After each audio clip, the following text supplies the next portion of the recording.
Hey everybody, it's Jason Blaha here. You guys know what time it is? Time to talk about current events in the online fitness community. And for those of you who say, Jason, I don't like these type of videos, you saw the title of the video when you clicked on it. But for those of you who do, please remember to click the like down below. Offset the dislikes a little bit. So, over to the point, guys. I just came across a video first thing this morning by Scott Herman over at ScottHermanFitness, and he essentially said that people like AlphaDestiny and Jason Gallant are fake natties. So let me go ahead and put on my +5 hat of Speechcraft. Let's talk about this. Alright.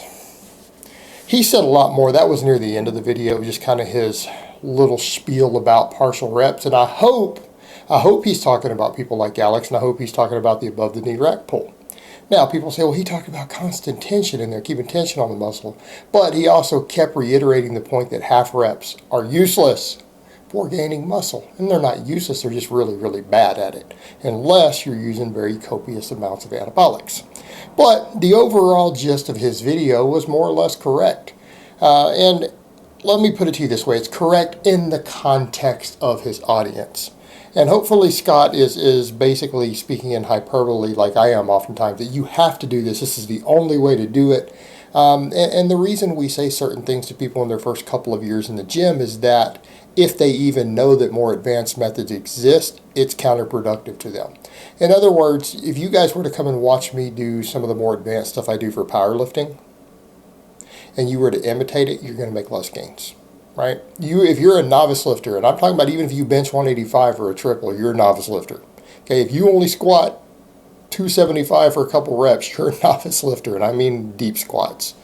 All right, you only deadlift 315 for a couple reps, you're a novice lifter for my standards. You don't need to know that advanced methods exist. Right? You don't even need to know they exist. In fact, knowing they exist might tempt you to try them and waste your time. It's not going to work. The reason advanced lifters do certain things, and a lot of it has to do with things like stimulus to fatigue ratios, minimum effective training volume versus our recovery. Right? There's a reason we do so. There's a reason more advanced lifters don't just bang on nothing but the classical lifts nonstop.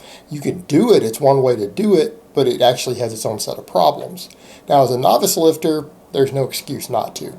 You need to be progressing on basic lifts. And he's telling guys, look, I mean, the exercises you guys need, it was stuff like squats, deadlifts. He recommended closed grip bench, and he used, like, a modified incline bench. I just call that an incline bench. It's just a shallow incline, all right, where you stack on plates or blocks or whatever to just elevate the bench slightly. Because, again, that does help work your upper chest more. It does create a deeper stretch on the chest, but there's also other things you can do to create that same effect. It's the reason you use dumbbells, right? We all know, hopefully you all know, the only reason you use dumbbells on any sort of chest press is the additional range of motion. Well, that's part of what you get while doing the incline stuff that he's showing. Part of the reason the incline is beneficial is the deeper stretch on the chest. It's one of the same reasons we use dumbbells. Dumbbells don't balance left to right. That's actually a myth. That's not based on reality. That's not what really happens. But they do allow for a deeper stretch, and in some cases that has a larger hypertrophic effect. So a shallow incline can also replicate that to some extent, and it removes the angle that you get from an arch, because you should never be benching flat back. All right, but I'm getting sidetracked there. I'm getting a bit sidetracked. The point he made is that these basic lifts, and they included also the pull-up, the shoulder press, we just call it the press with a barbell. These are basic exercises. You can take someone in their first couple of years in the gym, and if you build your entire routine around these sort of exercises with enough frequency, with enough training volume, with a good progression pattern, you're probably going to gain about as much muscle mass and hopefully strength as humanly possible. You're not really going to improve upon that. And there's a lot of data suggesting that even a lot of times adding smaller movements for a novice lifter may not even increase muscle growth at all. It may not increase it at all. And yes, guys, I'm aware that Tad Broenfeld has made a study with curls, and there are problems with that I addressed in the Q&A the other day. That is not a particularly well done study, and there's a reason it doesn't match what existing data already shows. There's a reason it's in conflict with it, and I would suggest that he wrote it in such a way as to make sure that it gave different results. Because to me, it's plainly obvious what happened with this data. The way the experiment was actually set up pretty much ensured that that's what would happen based upon everything else that we know about training response, particularly in novice lifters. But the point we get to is that for a lot of novice lifters, adding smaller exercises and fluff stuff may not produce any results. It may not do anything beneficial other than waste your time and energy, and that your main focus needs to be on these big classic lifts. Right? These big classical lifts, they'll put the most size on you. In other words, you're selecting exercises that work as many muscles as possible that can be easily loaded. Right? They can be easily loaded for progressive overload, because you can't always easily load an exercise, and that's important because progression is everything for the novice. You should be doubling or tripling your strength on an exercise over time, right, from where you started at.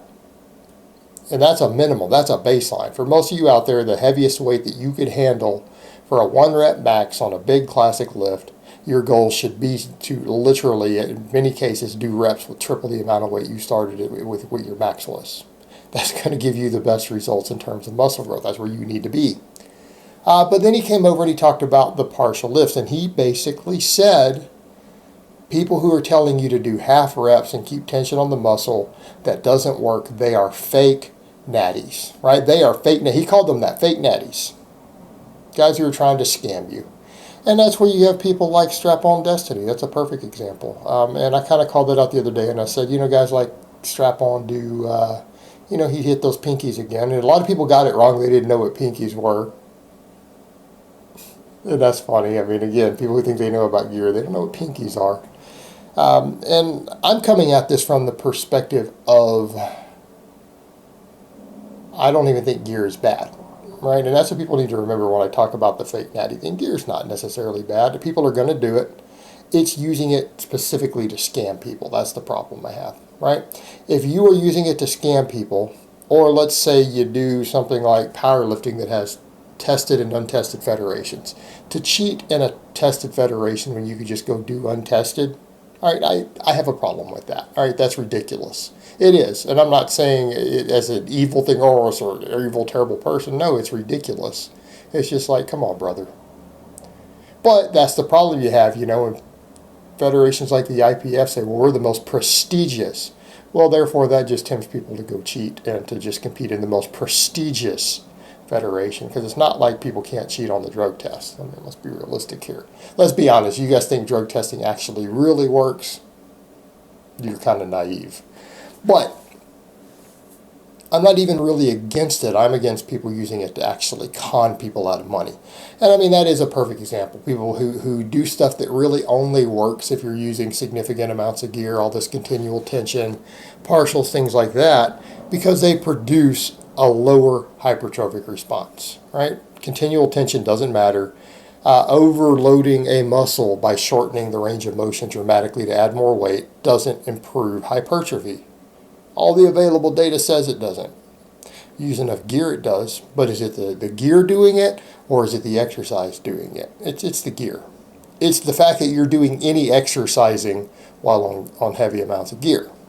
People need to understand that. There's a reason a lot of bodybuilders get away with certain things that won't work without the added anabolics. It's not that the anabolics are doing everything, though they're doing most of it. They're doing the vast majority of it. It's that when people go on very large amounts of gear, any training has an enormous response. Even really, really bad, poorly programmed training that produces a lower stimulus to fatigue ratio doesn't matter. Doesn't matter when you're up in the dose all the time, bro, because you have a more powerful stimulus going into the body, and it will respond to everything that you do. Right? There's a certain threshold where jumping jacks become extremely anabolic. When people's hormone levels are high enough, you can get jacked doing jumping jacks, doing a few push-ups, right? You've got to be realistic about this.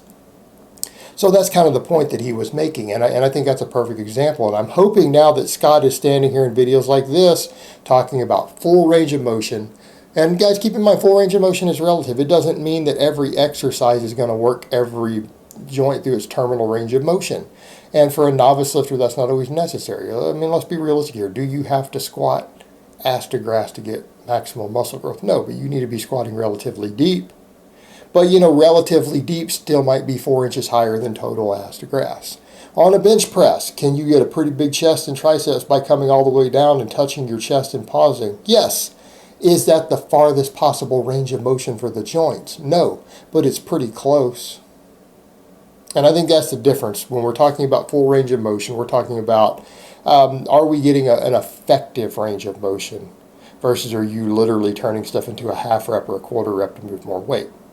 And I think that's the point that he's making, that really we need to be working on overall mobility and doing an effective range of motion. Touching your chest on a bench press is an effective range of motion. It's not maximum range of motion. But we have specialty bars for that stuff. We have dumbbells, we have dips, but even then on a weighted dip, you don't go all the way down, right? Your armpits don't touch the bars on every rep because it's not necessarily the healthy range of motion. There's ranges of motion that can hurt you, but generally speaking, a longer range of motion, the majority of the time, has a larger hypertrophic response. And if it's a mobility issue, you need to fix the mobility.